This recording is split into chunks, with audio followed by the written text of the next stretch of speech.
Pues vamos allí al Evangelio de Lucas y vamos a leer una historia muy conocida y vamos a ver algo. Yo le quise poner a esta enseñanza: ¿cómo ser Marta con el corazón de María? ¿Cómo ser Marta? O sea, el carácter de ella, pero con la actitud de María. Porque siempre vemos a Marta como la mala onda, no, esta Marta no entendía ni sabía ni qué onda. Pero vamos a identificarnos un poco con la vida de ella y vamos allá al capítulo 10 de Lucas y vamos a comenzar en el versículo 38 al 42. Y dice así, ¿lo tienes? Dice: aconteció que yendo de camino entró en una aldea y una mujer llamada Marta le recibió en su casa. Esta tenía una hermana que se llamaba María, la cual, sentándose a los pies de Jesús, oía su palabra. Pero Marta se preocupaba con muchos quehaceres y acercándose dijo: Señor, ¿no te da cuidado que mi hermana me deje servir sola? Dile pues que me ayude. Respondiendo Jesús le dijo: Marta, Marta, afanada y turbada estás con muchas cosas, pero solo una cosa es necesaria, y María ha escogido la buena parte, la cual no le será quitada. Y observa que dice la buena parte, no dice la mejor, dice la buena parte. Bueno, vamos a ver un poco el contexto de Marta. En casa de Marta, ella era la que estaba pendiente de todas las necesidades, de todas. Si puedes ver, el versículo comienza diciendo que aconteció que yendo de camino Jesús entró a la aldea y una mujer llamada Marta le recibió. Entonces vamos a ver un poco el contexto de quién era Marta, pensando en que no está ni nos dice mucho acerca de esta familia, pero nosotros tenemos muy claro que cada familia tiene un papá, tiene una mamá, ¿no? Y tiene un estilo de vida, una forma de vivir, ¿verdad? De trabajar y todo. Y vemos aquí a Marta como la que está pendiente de las necesidades de María y de Lázaro, ¿verdad?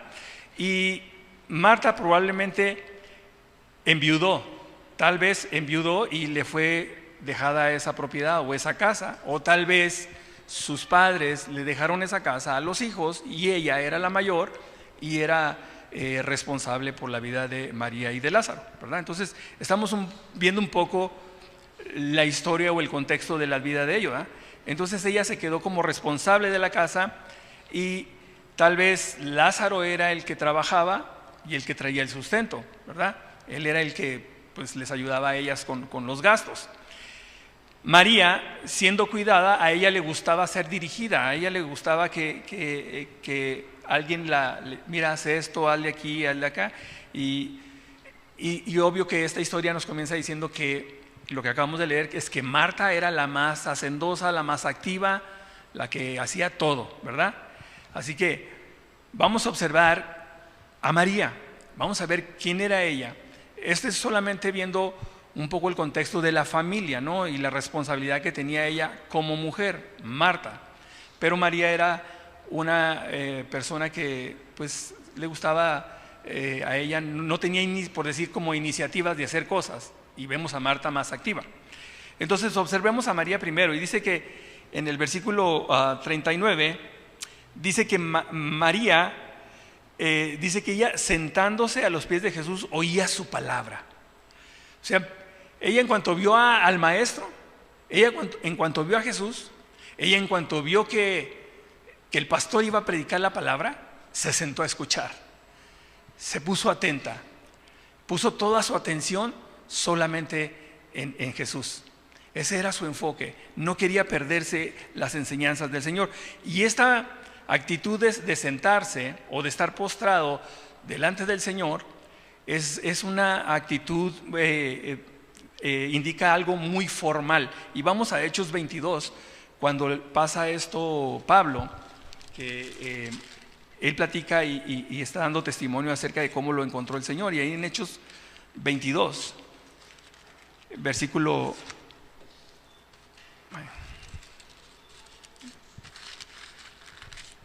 6, dice de esta manera,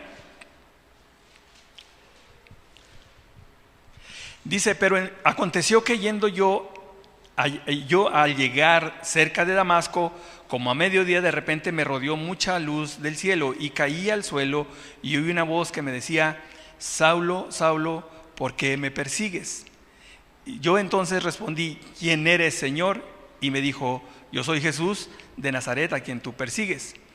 Y los que estaban conmigo vieron la verdad a la luz y se espantaron, pero no entendieron la voz del que hablaba conmigo. Y le dije: ¿qué haré, Señor? Y el Señor me dijo: levántate y ve a Damasco, y ahí se te dirá lo que está ordenado que hagas. Ok, este es sentarse a escuchar a Jesús, siempre decimos que Pablo fue tumbado del caballo, no había caballo, ¿verdad? Simplemente dice que vio el resplandor y cayó al suelo. Nunca mencionan un caballo ni que andaban a caballo. Se da por hecho uno que a lo mejor así era. Pero estamos viendo cómo el Señor le encuentra. Y si tú puedes ver la respuesta de Pablo, y le dice el Señor: ¿por qué me persigues? ¿Verdad? ¿Por qué me persigues a mí? Y dice, lo primero que pregunta Pablo es: ¿quién eres, Señor? Y nosotros tal vez no le conocemos o no sabemos, y tenemos que: Señor, revélate a mi vida. ¿Quién eres tú? Y nomás dos cosas dice: ¿quién eres tú? ¿Quién eres, Señor? Y la segunda pregunta es: ¿y qué quieres que yo haga? No hay más que esas dos preguntas: la revelación de Jesús a Pablo y la orden que se le da: levántate, levántate. Y cuando el Señor lo manda para que le den las instrucciones, Pablo toma un tiempo de preparación. Quedó cegado y entonces estuvo en ayunas, estuvo meditando, estuvo siendo instruido. Y esto es lo que vemos en María, esta actitud, sentándose a escuchar a Jesús, a escuchar al Maestro. Esta es la expresión más formal que hay. Es una expresión que describe una relación maestro y alumno. No sé qué tanto sea. Nosotros hemos compartido, lo siguen dando, aprendiéndose a un discípulo, no sé, algo así, y dieron alguna vez aprendiéndose a un discípulo. Y es importante que el creyente pase a ser discípulo, porque tú llegas como creyente a la iglesia, creyente en Dios, creyente en Cristo, pero necesitas ser preparado para ser un discípulo, porque al final los que quiere usar el Señor son a los discípulos, no a los creyentes. De hecho, Jesús le dijo a los judíos que habían creído en Él: si vosotros permaneciereis en mi palabra, seréis verdaderamente mis discípulos, conoceréis la verdad y la verdad os hará libres. Jesús le dijo a los judíos que habían creído en Él, que habían sido solamente creyentes. Les dijo que ellos necesitarían leer o prepararse en la palabra para que fueran discípulos y pudieran ser libres, pudieran entender el propósito por el cual Dios les llamó. Así en nuestras vidas, nosotros necesitamos dejar de ser creyentes solamente y ser discípulos, poner toda nuestra atención en el Maestro, tomar el ejemplo de María, de esta adoración, de tener todo el enfoque, toda la atención en el Maestro. Entonces esto nos lleva a una relación muy estrecha entre el Maestro y el alumno, y vemos que el alumno está dispuesto a ser enseñado y a seguir las instrucciones del Maestro. El alumno está dispuesto a trabajar en ello y a aprender de ello. Entonces esta es la manera en que vemos aquí a María, para aprender a escuchar, para aprender a entender al Maestro. Y así que lo principal de la adoración a Jesús es esto: aprender de Jesús, escuchar su palabra. Esto es lo que hacía María primero que nada es su palabra. No sé si estamos enseñados a hacer un devocional. ¿Sí saben qué es un devocional? ¿Sí saben qué es un devocional? ¿Sí sabes qué es un devocional? Levanta tu mano si sabes qué es un devocional. Okay. ¿Sí? Los que no saben qué es un devocional es tomar un tiempo de la palabra en las mañanas. Y tiene que ser en las mañanas o puede ser en la tarde. La tarde no es tan recomendable porque ya tenemos ocupado nuestro día, que nos va a impedir tener nuestro devocional en la tarde. Así que, y en la noche ya va a ser cansado, ya vas a estar cansado y dices, ay, mañana lo hago. El devocional consiste en que tú lo primero que hagas es levantarte y leer la palabra. No es persignarte, no es decir el Padre Nuestro, es: Señor, habla mi vida, háblame esta mañana, muéstrame de ti. Y leer una porción, no tienes que aventarte un capítulo, tienes que ver una porción de la Escritura y en esa porción concentrarte. Un discípulo lo que hace es observa hasta que entiende, tiene la revelación, después de la revelación y viene la aplicación. Eso es lo que le llamamos el método inductivo: observación, interpretación y aplicación. Eso es lo que es la enseñanza para que tú puedas entender una sana doctrina. Primero observas el texto, no necesitas que alguien más venga a explicarte. Claro que necesitas entender aquellas cosas que no comprendes, pero Dios te va a mostrar. Pero si tú estás dispuesto a escuchar o a buscar al Señor, el Señor te va, mira, no esperes que Dios te muestre algo para decirle al vecino, a tu amigo, al compadre, ni a tu suegra, menos, ¿verdad? Dios quiere hablarte a ti y tú haces tu devocional. Pero ¿sabes qué?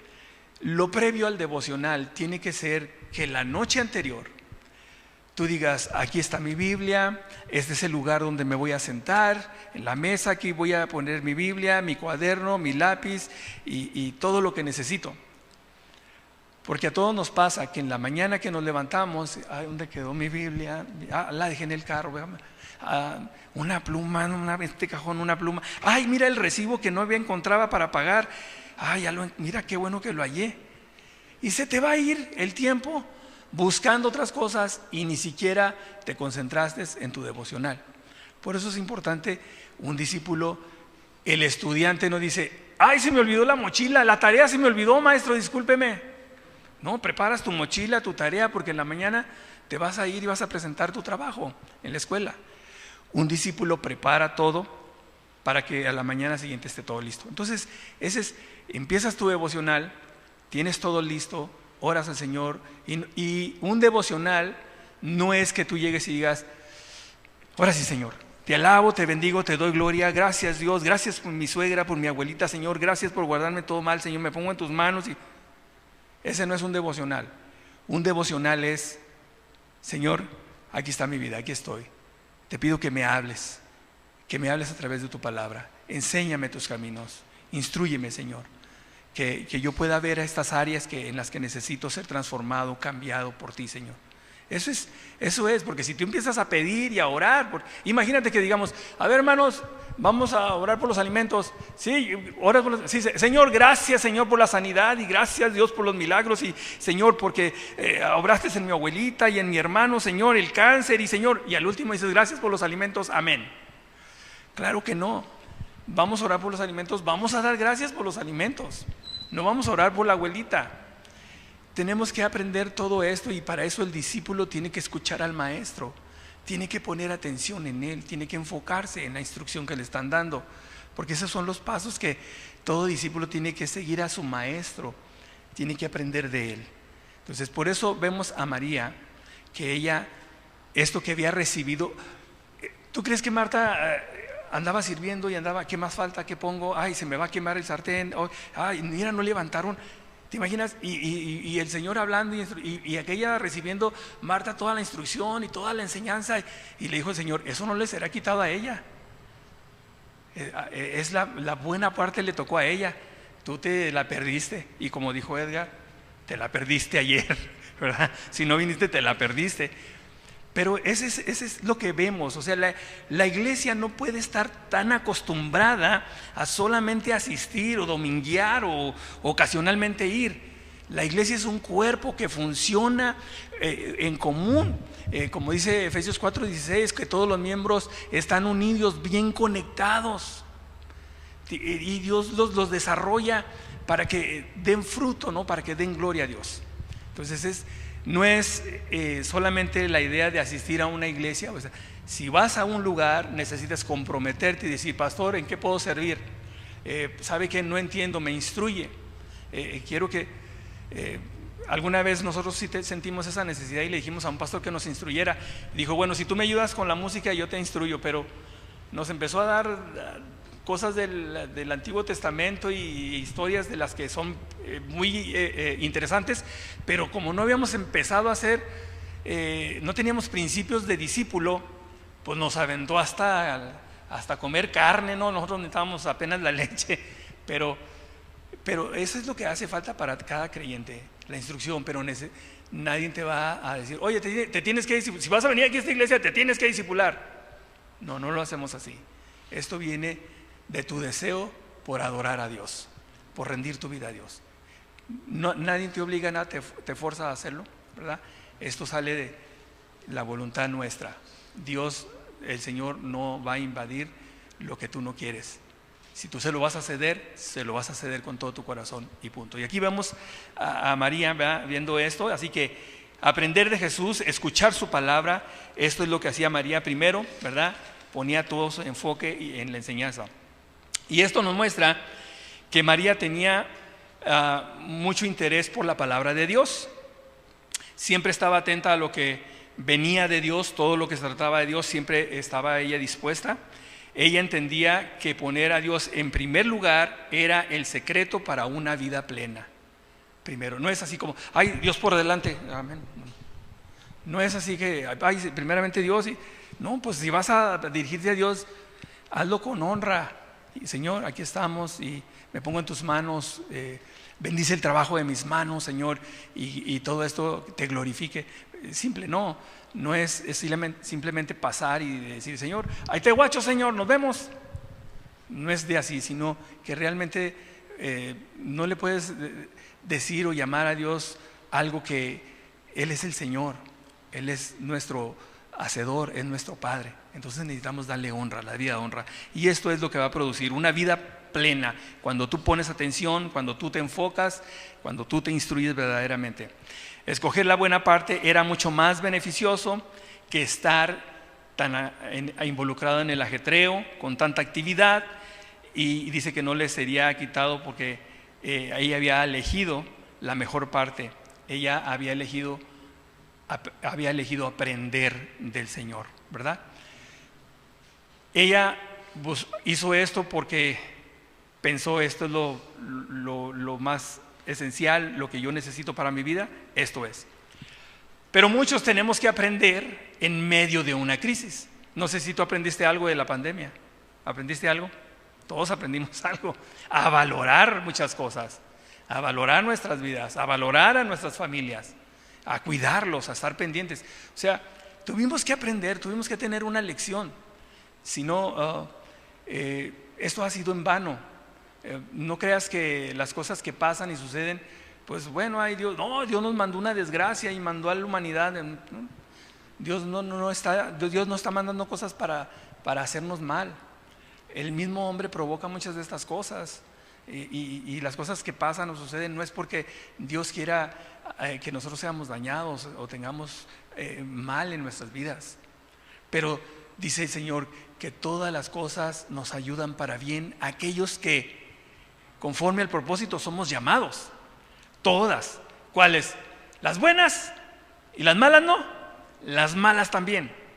Las buenas y malas, todas son usadas con propósito de Dios, para que nosotros aprendamos y veamos cómo Dios opera en eso. Entonces, llegó un momento de crisis. Ahora vamos a ver en Juan 11, cuando a esta familia le llega la crisis. Y algunos aprenden en plena crisis, ¿verdad? Y vamos allá a Juan 11, al capítulo 11 de Juan. Y llegó la crisis o llegó el problema a la familia. Y vamos a ver ahí en el 11 del 1 al 5 primero. Dice, estaba entonces enfermo uno llamado Lázaro de Betania, la aldea de María y de Marta, su hermana. María, cuyo hermano Lázaro estaba enfermo, fue la que ungió al Señor con perfume y le enjugó los pies con sus cabellos. Enviaron pues las hermanas para decir a Jesús, Señor, he aquí el que amas está enfermo. Oyéndole Jesús dijo, esta enfermedad no es para muerte, sino para la gloria de Dios, para que el Hijo de Dios sea glorificado por ella. Y amaba Jesús a Marta y a su hermana y a Lázaro. El Señor tenía un profundo amor por esta familia, ¿verdad? pero ahora resulta que llega la crisis a tu casa, llega la crisis o el problema o la desgracia o lo que tú le quieras ver a tu hogar, ¿verdad? Y algunos, pues como dije, aprendemos de esa manera. Ahora veamos del 17 al 27. Dice, pues vino pues Jesús y halló que hacía ya 4 días que Lázaro estaba en el sepulcro.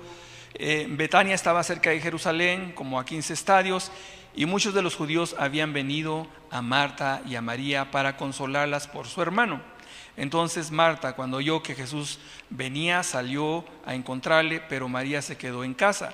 Y Marta dijo a Jesús, Señor, si hubieses estado aquí, mi hermano no habría muerto.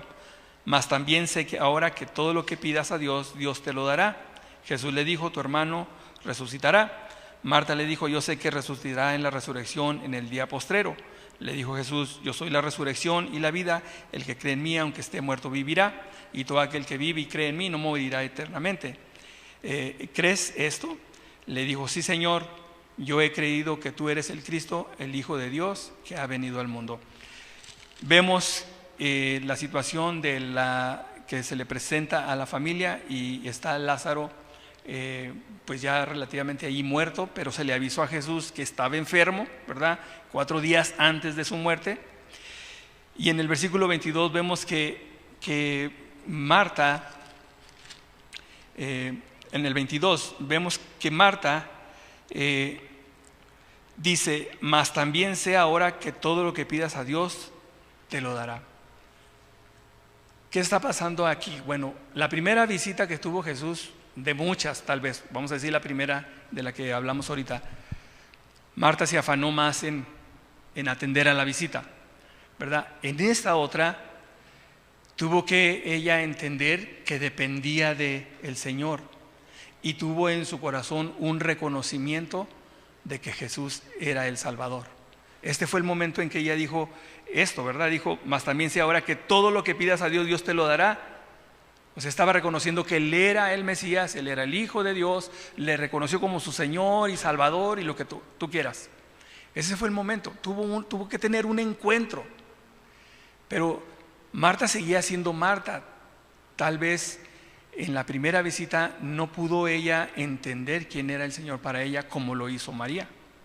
Y en el versículo 27 dice, le dijo, sí, Señor, yo he creído que tú eres el Cristo, el Hijo de Dios, que ha venido al mundo. Y en esta vemos cómo confiesa a Jesús como el Salvador.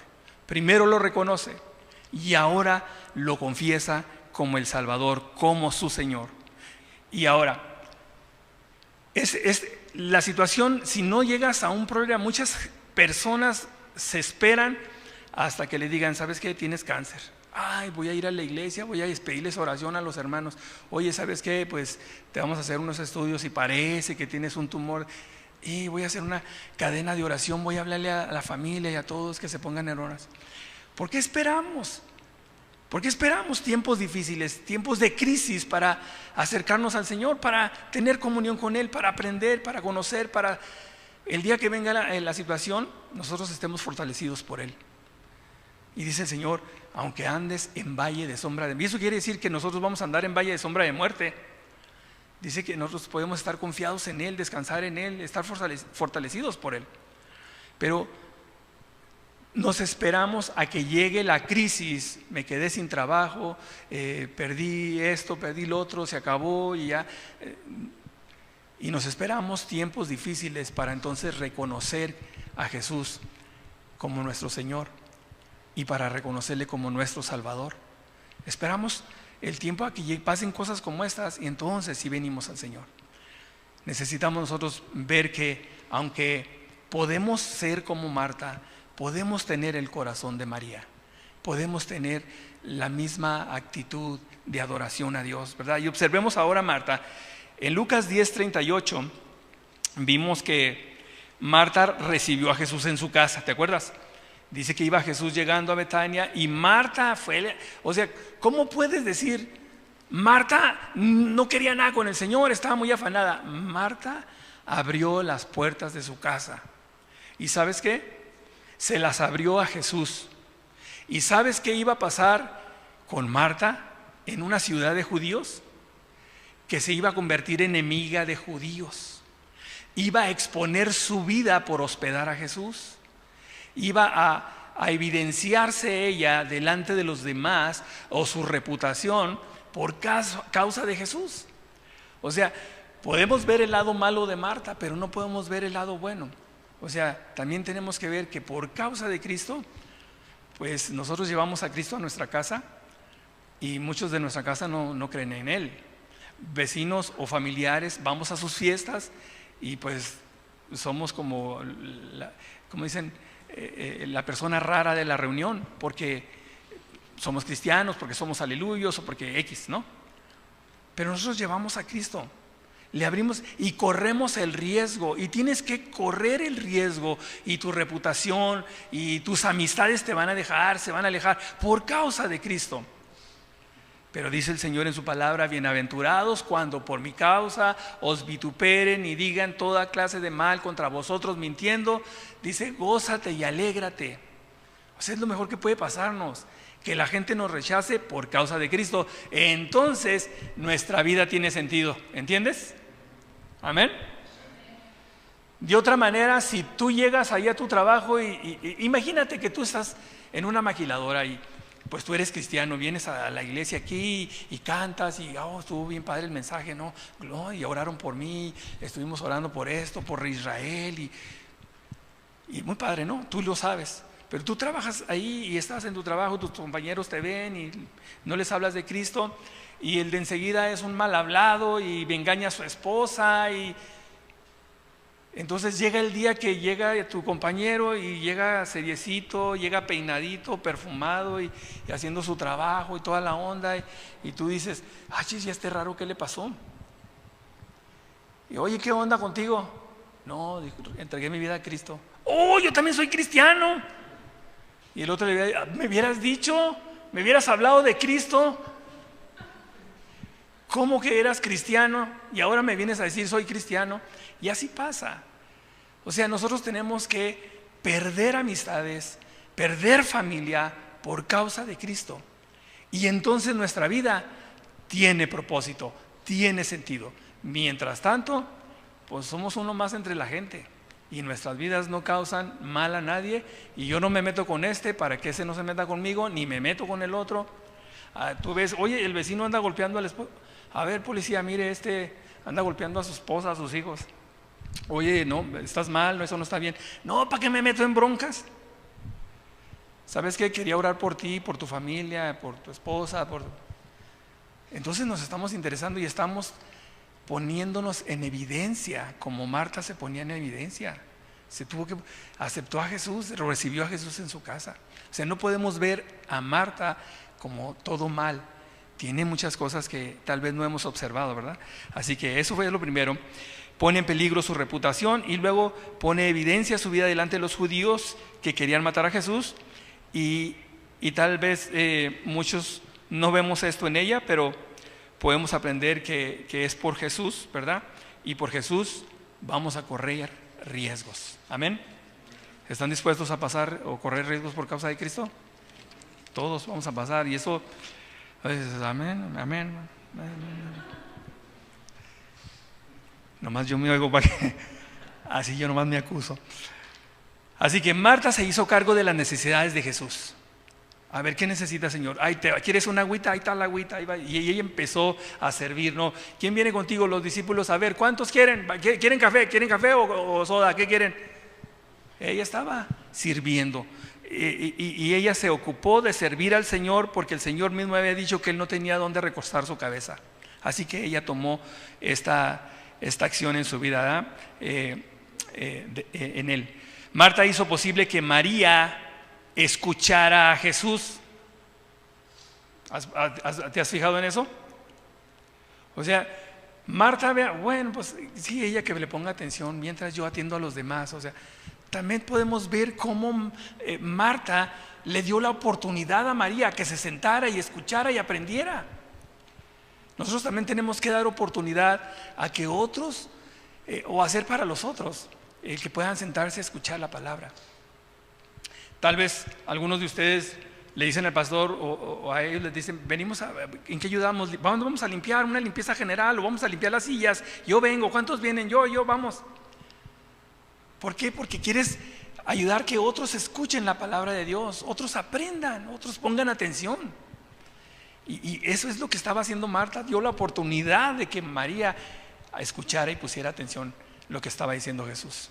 O sea, también vemos estos detalles en ello, ¿no? Ella se ocupaba de las otras cosas mientras ella podía, María, escuchar al Señor, para hacer posible que ella tuviera esta relación o comunión con Él. En el versículo 40, déjame ver, ¿dónde estoy? ¿De dónde estaba?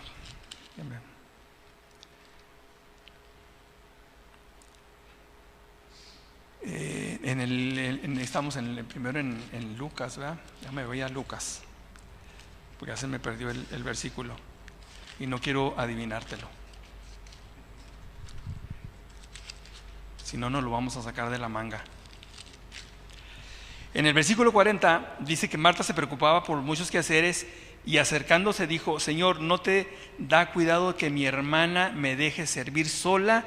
Dile pues que me ayude. Ok. A lo mejor, tal vez tú eres una persona que te gusta venir y servir, y te gusta venir a poner las sillas, a barrer, a hacer aquí y a hacer acá, pero llegas que una hermana o un hermano llega y se sienta y empiezas tú a incomodarte y a decir: ¿qué onda? Yo vengo desde temprano, ayudo y estoy aquí involucrado y hago todo esto. Señor, ¿no te preocupa? O sea, no, mira, estos hermanos no hacen nada. Diles algo. ¿Qué pasa cuando una persona quiere servir pero tiene una queja? Cuando tú vas a servir en una área, lo haces en silencio. No tienes que quejarte. Hazlo con agrado, sin murmurar. Si otros no hacen, no te pongas a decir como Marta. ¿Sabes qué pasa cuando haces eso? Interrumpes la adoración a Dios. Interrumpes la atención al Señor. Estás en la palabra y ya, no, pues la hermana dijo que tú no venías y no hacías nada, así que nunca te acomides a hacer nada. Y la hermana esta está tratando de concentrarse en el Señor, de agradarle, de adorarle. Y perturbas, y además de perturbar, todavía le reprochas al Señor: Señor, pues dile algo. Aparte de distraer al que está siendo enseñado, todavía le reprochamos al Señor. Tu adoración debe ser en silencio. Una muestra de adoración a Dios, tú no puedes hacer esto que vemos en Marta, esta acción que tomó acerca de interrumpir o dejar o quejarse porque otros no hacen. Lo que tú tienes que hacer, hazlo, y hazlo de voluntad, y hazlo con amor, y hazlo para otros, y hazlo para que otros escuchen y otros se sientan cómodos. Siempre nos estamos preocupando por que tú te sientas bien. No es una sala de cine, no es un teatro, no tenemos instalaciones de aire acondicionado, ¿cómo se dice?, de calentones para que tengas un buen ambiente. No tenemos los mejores asientos, no son reclinables. No es lo mejor que te ofrecemos, pero queremos hacer lo mejor para ti y queremos servirte de la mejor manera.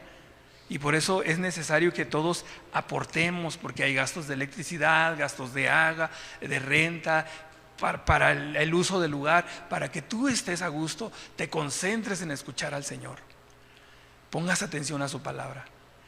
Y vemos cómo de la misma manera que María tuvo esta actitud de adoración, también Marta, había hecho en su corazón este cambio. Y vimos ahí, ¿verdad?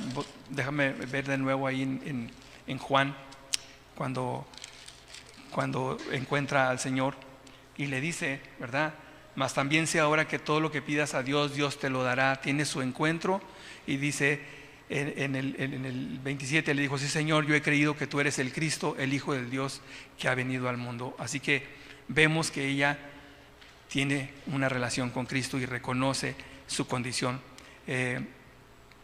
el clímax de la adoración en Juan 12, ahí enseguida. A mí me causó un poco de risa el ver que estaba, gracias César, que estaba, bueno, vamos a leerlo para que tú lo leas y se te haga interesante. Es que toda la escritura es tan interesante y si tú te metes en ella y subrayas y le pones ahí highlight o algo así, no resaltas y le subrayas lo que te llama la atención, vas a encontrarle sentido y sabor a lo que está aprendiendo. Y mira ahí en Juan 12, en el versículo 2, bueno, vamos a leer desde el 1, dice en el capítulo 12 de Juan: 6 días antes de la Pascua vino Jesús a Betania otra vez, donde estaba Lázaro, el que había estado muerto, ¿verdad? Ahora sí que no estaba muerto, no, ese sí estaba muerto, no andaba de parrando, el que había muerto. Y dice, a quien había resucitado de los muertos. Y le hicieron ahí una cena. Marta servía y Lázaro era uno de los que estaban sentados a la mesa con él.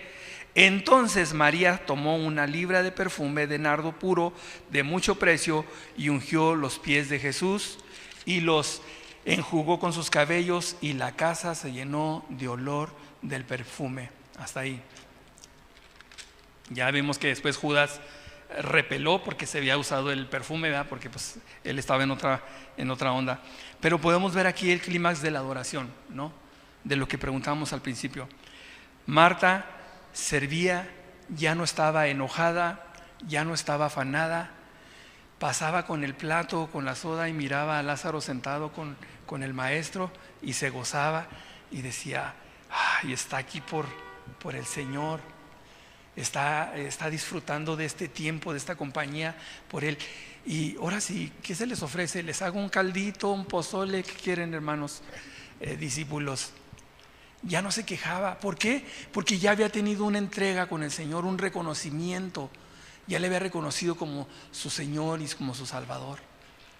Ya no tenía una molestia porque estaba haciendo este trabajo, ya servía con agrado, ya no estaba distrayendo, ya no estaba diciendo, oigan, ¿alguien me va a ayudar o alguien va a hacer algo aquí? Ya no estaba distrayendo a nadie, ya no está quejándose, solo servía en silencio y se gozaba de ver la comunión que tenían con el Señor, ¿verdad?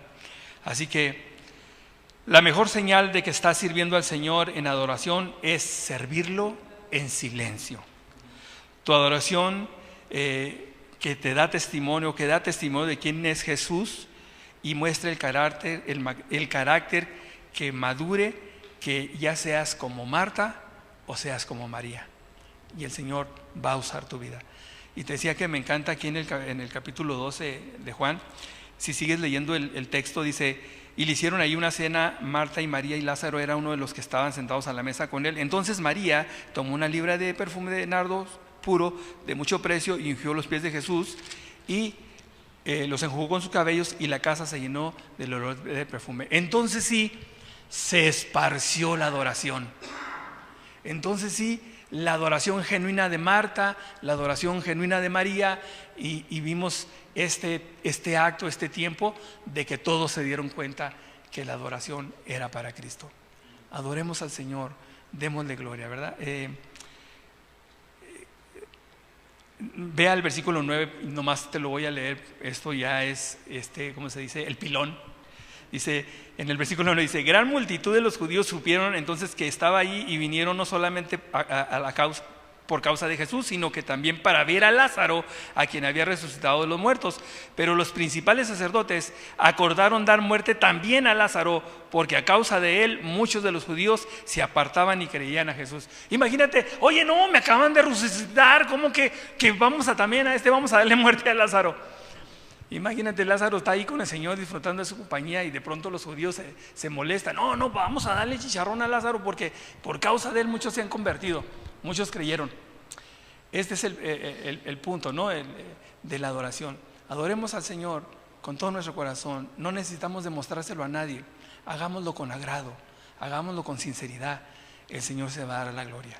Adoremos a Dios Y el Señor le dijo a la samaritana: en espíritu y en verdad. ¿Dónde? Donde estés. Oye, pero dice que tiene que ser en el monte. Ustedes dicen que tiene que ser en el templo. Entonces, no, esto es en donde estés, en el lugar donde te encuentres.